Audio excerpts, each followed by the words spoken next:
नहीं, अध्याय 7 क्लास 10 का बायोलॉजी का इंपॉर्टेंट चैप्टर हम लोग शुरू करने वाला है, नियंत्रण एवं समन्वय। ठीक है, तो चलिए शुरू करते हैं। तो पहला मेरे पास नोट इस प्रकार है कि सभी सजीव अपने पर्यावरण में हो रहे परिवर्तन के अनुरूप क्या करते हैं, अनुक्रिया करते हैं। क्या बोला, सभी सजीव अपने पर्यावरण में हो रहे परिवर्तन के अनुरूप अनुक्रिया करते हैं। मतलब अचानक हमारे बॉडी में ऐसा सिस्टम बना हुआ है, हम लोग क्या करेंगे कि वो प्रतिक्रिया अपने आप हो जाता है।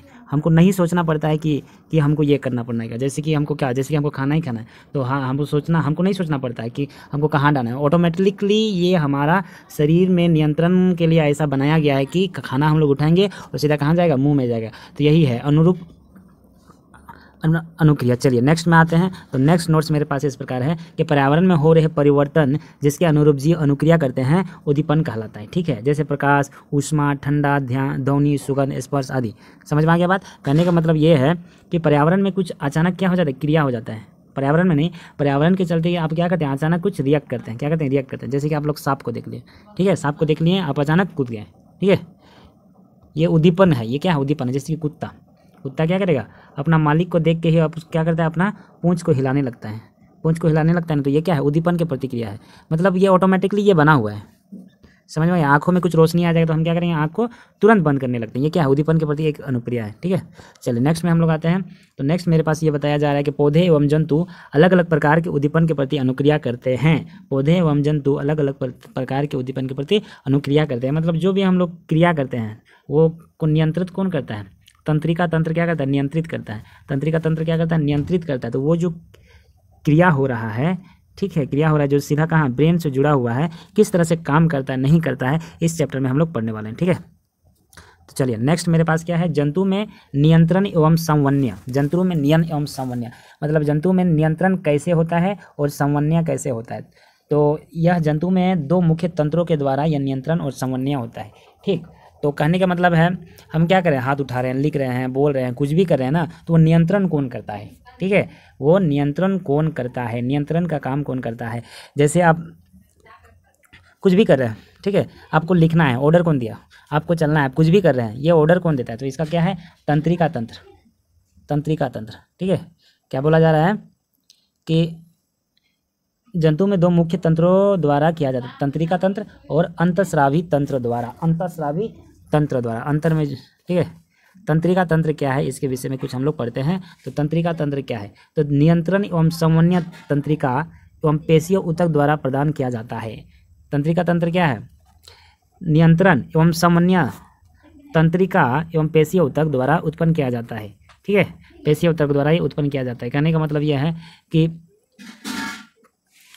ये जो ऑर्डर देने वाला काम है वो अचानक जो काम हो रहा है हमको सोचना नहीं पड़ रहा है। ठीक है, जैसे कि गाड़ी आ रही है रोड से, तो हमको ये नहीं सोचना पड़ रहा है कि उधर से गाड़ी आ रही है, हमको यहाँ हटना है। ये ऑटोमेटिकली क्या है, हमारे ब्रेन में ऐसा मौजूद है, फिट किया हुआ है। तो ये है समन्वय। ठीक है, ये समन्वय, समझ में आ रहा है बात। हाँ, पेशी ऊतक द्वारा प्रदान किया जाता है। ठीक,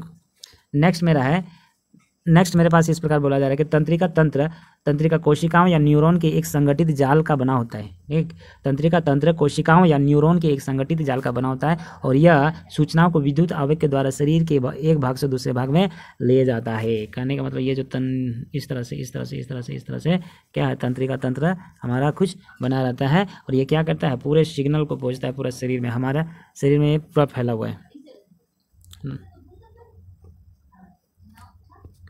समझ, तंत्रिका तंत्र न्यूरॉन के संगठित जाल का बना होता है और यह सूचनाओं को विद्युत आवेग के द्वारा शरीर के एक भाग से दूसरे भाग तक ले जाता है। ठीक है, ग्राही क्या है, ग्राही क्या होते हैं, ग्राही तंत्रिका कोशिका के विस्तृत सिरे होते हैं। क्या होते हैं, तंत्रिका कोशिका के विस्तृत सिरे होते हैं जो वातावरण से सूचनाओं का पता लगाते हैं और ग्राही हमारे ज्ञानेंद्रियों में होती है। ठीक, ग्राही मतलब बाहरी चीज़ का, जिस चीज़ से हमको पता चलता है, ठीक ना, बाहरी चीज़ का हमको पता चलता है और वो सीधा ब्रेन में जाता है कि हमको चोट लगा, हमको ये वस्तु दिखाई दिया, हमको सुनने को ये मिला, हमको कुछ भी बाहरी चीज़ से पता चलता है, उसको ग्राही कहते हैं।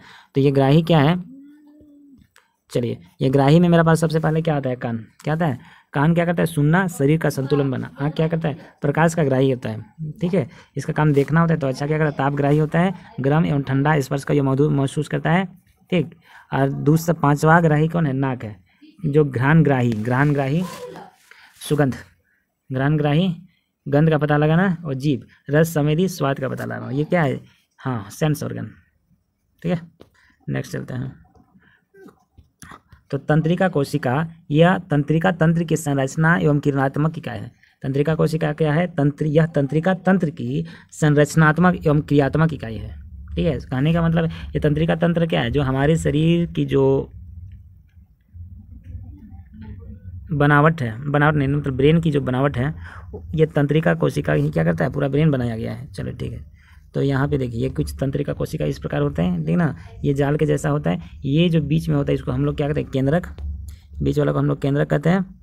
और ये जो जाल के जैसा निकला हुआ रहता है इसको हम लोग दुमिका कहते हैं। और ये जो यहाँ इस तरह से गोल गोल गोल गोल गोल गोल रहता है इसको हम लोग तंत्रिकाक्ष कहते हैं। और ये जो लास्ट में जो होता है इसका तंत्रिका का अंतिम सिरा कहते हैं। ठीक है, और यहाँ पे जो बीच में रहता है यहाँ पे इस जगह उसको हम लोग कोशिकाएं या कोशिका द्रव्य कहते हैं। ठीक है, समझ में आ गया? तंत्रिका कोशिका के भाग। तंत्रिका कोशिका के क्या क्या भाग होते हैं? तंत्रिका कोशिका के क्या क्या भाग होते हैं? तो सबसे पहला है दुमिका। हम लोग देखें, कोशिकाएं से निकालने वाली धागे जैसी संरचना जो सूचना प्राप्त करती है वो क्या है? दुमिकाएं हैं। ठीक, यहाँ पे दिखाया गया है। ठीक है, ये कोशिकाएं के बाहरी, समझ में आ रहा है? कोशिकाएं से निकलने वाले धागे जैसी संरचना जो सूचना प्राप्त करती है जिसको हम लोग दुमिका कहते हैं। ठीक है, अब कोशिकाएं ये वाला, ठीक, प्राप्त की गई सूचना विद्युत आवेग के रूप में चलती है। ठीक है, क्या बोला? प्राप्त की हुई जो सूचना है वो विद्युत आवेग के रूप में चलती है। और तंत्रिका एक्सोन, ठीक, तंत्रिका कक्ष या एक्सोन ये क्या करता है? ये सूचनाओं की विद्युत आवेगों को कोशिकाएं से दूसरे न्यूरॉन की दुमिका तक पहुंचाता है। ठीक है, ठीक, ये कोशिका, ये जो तंत्रिका कक्ष है या एक्सोन है, ये क्या होता है? ये दूसरी कोशिका इसमें से जुड़ा रहता है और दूसरी कोशिका तक पहुंचा दिया जाता है सूचना को। चलिए, अंतर्ग्रथन क्या है या सिनेप्स क्या है? यह तंत्रिका तंत्र के अंतिम सिरे एवं अगली तंत्रिका कोशिका के दुमिका के मध्य रिक्त स्थान है। यह विद्युत आवेग का रासायनिक संकेत में बदला जाता है जिससे यह धागे संचारित हो सकते हैं। चलिए नेक्स्ट पढ़ते हैं, प्रतिवर्ती क्रिया क्या है? मोस्ट इंपॉर्टेंट, प्रतिवर्ती क्रिया क्या है? किसी उद्दीपन के प्रति तेज या अचानक की गई क्रियाएं प्रतिवर्ती क्रिया कहलाती है। किसी उद्दीपन के प्रति तेज एवं अचानक की गई क्रियाएं उद्दीपन के प्रति क्रियाएं कहलाता है। उदाहरण जैसे किसी गर्म वस्तु को छूने पर हाथ को पीछे हटा लेना, ये क्या है? प्रतिवर्ती क्रिया है। ठीक है, अचानक जो भी क्रिया घट जाता है तो उसको हम लोग प्रतिवर्ती क्रिया कहते हैं। तो प्रतिवर्ती चाप क्या? प्रतिवर्ती क्रिया के दौरान विद्युत आवेग जिस पथ पर चलते हैं उसे प्रतिवर्तीय चाप कहते हैं। प्रतिवर्ती चाप क्या है? जो क्रिया होता है, मतलब हमको गर्म लग गया तो अपने आप वहाँ से क्या हो जाता है? हाथ हट जाता है। ठीक है, तो ये उस दौरान विद्युत आवेग मतलब दिमाग में जो ये सिग्नल पहुँचा, ठीक है, जिस पथ पर चलते हैं उसको हम लोग क्या कहते हैं? प्रतिवर्ती चाप कहते हैं। जैसे कि देखिए, जैसे कि यहाँ पे है उद्दीपन उष्मा हुआ, हमको गर्म हो गया, उद्दीपन होने के चलते हमारा वहाँ से हाथ हट गया। ठीक है, तो कौन किया? ग्राही त्वचा द्वारा उसको ले लिया गया। ग्राही त्वचा से वो मेरुरज्जु के थ्रू, ठीक, स्पाइनल कॉर्ड के थ्रू वो क्या करेगा? पेशी से अनुक्रिया से क्या कर लेता है? पीछे हटा लेता है। समझ में आ गया बात? मेरुरज्जु सीधा हमारे ब्रेन से जुड़ा होता है। मेरुरज्जु क्या होता है? हमारे सीधा ब्रेन से जुड़ा हुआ रहता है, जिसके चलते वो क्या करता है? अनुक्रिया के दौरान अपना हाथ को हटा लेता है। चलिए, तो जो अनुक्रिया होता है वो अनुक्रिया के 3 प्रकार होते हैं। वो अनुक्रिया के कितने होते हैं? 3 प्रकार होते हैं। 3 प्रकार, वो अनुक्रिया के 3 प्रकार होते हैं। ऐच्छिक अनुक्रिया, ठीक है, जैसे कि अग्र मस्तिष्क द्वारा नियंत्रित की जाती है ऐच्छिक अनुक्रिया। ऐच्छिक मतलब हम लोग कुछ भी काम करते हैं तो हमारी इच्छा से जो काम करते हैं, जैसे बोलना, हमको क्या बोलना है नहीं बोलना है हम अपनी सोच के बोलते हैं। लिखना सोच के लिखते हैं तो वैसी वाले को हम लोग ऐच्छिक क्रिया कहते हैं, जैसे बोलना लिखना। ठीक है, और अनैच्छिक में क्या होता है कि मध्य एवं पश्च मस्तिष्क द्वारा नियंत्रित की जाती है। ठीक है, मध्य एवं पश्च मस्तिष्क द्वारा नियंत्रित की जाती है। किसको? अनैच्छिक क्रिया। जैसे कि श्वसन हो गया, दिल का धड़कना हो गया, ये कौन करता है? यह अनैच्छिक क्रिया है जो मध्य मस्तिष्क द्वारा नियंत्रित किए जाते हैं। और एगो होता है प्रतिवर्ती क्रियाएं। क्या होता है? प्रतिवर्ती क्रियाएं। तो प्रतिवर्ती क्रिया तो हम लोग ऊपर में पढ़ चुके हैं। प्रतिवर्ती क्रिया क्या कर चुके हैं? हम लोग ऊपर में पढ़ चुके थे। प्रतिक्रिया के जैसे कि देखिए, मेरुरज्जु द्वारा यह नियंत्रित की जाती है। प्रतिवर्ती क्रिया कौन नियंत्रित करती है? कौन नियंत्रित करती है? मेरुरज्जु। क्योंकि जैसे कि गर्म वस्तु को छूने पर हाथ हटा लेना, तुरंत ये होता है आपको। ठीक है, तो प्रतिक्रिया क्रिया की आवश्यकता, प्रतिवर्ती क्रिया की आवश्यकता क्या है? तो कुछ परिस्थितियों में जैसे गर्म वस्तु को छूने पर, पैनी वस्तु चुभने की पर आदि हमें तुरंत क्रिया करनी होती है, वरना हमारे शरीर को क्षति पहुंच सकती है। जहां अनुक्रिया मस्तिष्क के आतान पर मेरुरज्जु उत्पन्न होती है जो जल्दी करता है। ठीक, और एक बार पढ़ते हैं ताकि आपको समझ में आ जाए कि प्रतिवर्ती क्रियाएं क्यों आवश्यक है। क्योंकि कुछ परिस्थितियों में जैसे कि गर्म वस्तुओं को छूने पर, पैनी वस्तु को जैसे छूने पर क्या होता है, चुभने पर आदि हमको क्या करना पड़ता है, तुरंत प्रतिक्रिया हमको देना पड़ता है, वरना शरीर में कुछ क्षति पहुंच सकता है। ठीक, यह अनुक्रिया मस्तिष्क के स्थान पर मेरुरज्जु के में उत्पन्न होती है। जैसे कि देखिए, आँख में कुछ भी वस्तु आता है तो आँख क्या करता है, ऑटोमेटिकली तुरंत बंद हो जाता है। यदि हम आँख को नहीं बंद करते तो हमारी आँख को नुकसान पहुंचा सकता है। तो यही इसलिए क्या प्रतिवर्ती क्रिया इंपॉर्टेंट है। जैसे कि देखिए, मानव तंत्रिका तंत्र, ठीक, तो मानव तंत्रिका तंत्र देखें, जैसे कि हमारा केंद्रीय तंत्रिका तंत्र, मानव तंत्रिका तंत्र को कैसे नियंत्रित किया जाए, मतलब जो भी काम हो रहा है तो मानव तंत्रिका तंत्र को हम लोग दो भाग में बांटते हैं। एक हो गया केंद्रीय तंत्रिका तंत्र और यह हो गया परिधीय तंत्रिका तंत्र। इसको CNS कहते हैं और PNS कहते हैं। तो केंद्रीय तंत्रिका तंत्र में क्या होता है, जैसे कि ब्रेन, ठीक है, बीच में है ब्रेन और मेरुरज्जु, जो बीच में क्या करता है, बीच से होता है। समझ में आ गया बात। जैसे कि ये हो गया मध्य तंत्रिका, केंद्रीय तंत्रिका में क्या होगा, मस्तिष्क से आएगा, मेरुरज्जु आएगा, और परिधीय प्रणाली में क्या आएगा, कपाल तंत्रिका मस्तिष्क से निकलती है, तब मेरु तंत्रिका मेरुरज्जु से निकलती है। चलिए नेक्स्ट में आते हैं मानव मस्तिष्क। तो मानव मस्तिष्क पढ़ते हैं।